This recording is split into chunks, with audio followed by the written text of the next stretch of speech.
কিছুমানে মোক কৈছে যে মামা স্কুটি নিদিয়ে। এইবাৰ আমি হায়াৰ ছেকেণ্ডাৰী পৰীক্ষাৰ আগতে দ্বিতীয় বছৰৰ কাৰণে আমি ইতিমধ্যে আপোনালোকৰ প্ৰপত্ৰসমূহ আমি সাজু কৰি উলিয়াইছোঁ। কলেজৰ অধ্যক্ষসকলে আপোনালোকক প্ৰপত্ৰ যোগান ধৰিব। যিসকলে দ্বিতীয় বছৰতো ষ্টাডি কণ্টিনিউ কৰিব খোজে, ড্ৰপ আউট নকৰে, তেওঁলোকক আমি নিযুত মইনা আঁচনি নিৰন্তৰভাৱে আমি দ্বিতীয় বছৰৰ বাবেও যোগান দিম। অৰ্থাৎ ফাৰ্ষ্ট ইয়াৰত আমি পালোঁ বা পাই আছোঁ, এতিয়া আমি ছেকেণ্ড ইয়াৰত। এইবাৰ আমি আঁচনিখনত দুই এটা পৰিৱৰ্তন কৰিছোঁ।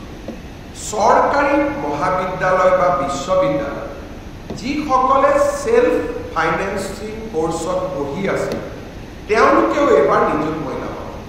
যোৱাবাৰ মোক বহুত ছোৱালীয়ে লিখিছিল যে মামা আমি নিযুত মইনা পোৱা নাই।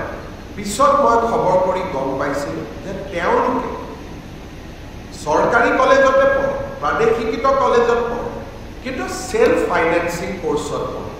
তাৰ বাবে যোৱাবাৰ আমি নিযুত মইনা দিয়া নাছিলোঁ, কিন্তু এইবাৰ আমি সেলফ ফাইনেন্সিং স্কিমত পঢ়া সকলকো আমি নিযুত মইনা আঁচনি। প্ৰশ্ন হ'ব, প্ৰথমৰ পৰা দ্বিতীয় বৰ্ষত পোৱা সকলে নিযুত মইনা পালে, প্ৰথম বৰ্ষৰ সকলে নিযুত মইনা পাবনে? আপোনালোকে চিন্তা নকৰিব। নাম ভৰ্তি কৰাৰ লগে লগে আপোনালোকে নিযুত মইনাৰ প্ৰপত্ৰ পাব। আৰু নিযুত মইনাৰ প্ৰপত্ৰ পূৰণ কৰাৰ লগে ক্লাছ 11 ডিগ্ৰী ফাৰ্ষ্ট ইয়াৰ আৰু পোষ্ট গ্ৰেজুৱেট ফাৰ্ষ্ট ইয়াৰত নাম ল'ব সকলো ছোৱালীয়ে নিযুত মইনা আঁচনি লাভ কৰিব।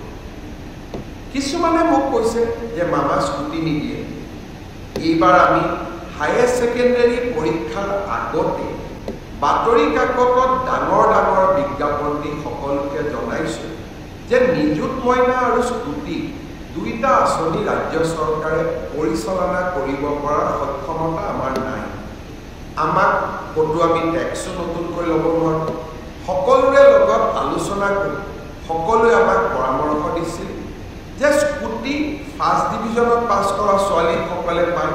সেইকাৰণে এইবাৰ আমি পৰীক্ষাৰ আগতেই সকলোকে কৈছোঁ যে 80% লাভ কৰা ল'ৰা আৰু ছোৱালীকহে এইবাৰ আমি স্কুটি দিম। কিন্তু যিসকলে স্কুটি নাপাব ছোৱালীয়ে ভাগিনীসকলে, তেওঁলোকে নিযুত মইনা আঁচনি পাব। সেইকাৰণে আপোনালোকে ছ'চিয়েল মিডিয়া বা আন স্থানত স্কুটিৰ কাৰণে পোষ্ট দি নাথাকিব, কাৰণ চৰকাৰৰ বাজেট ইতিমধ্যেই পাছ হৈ গৈছে। আমি সকলো বিধানসভাত বহি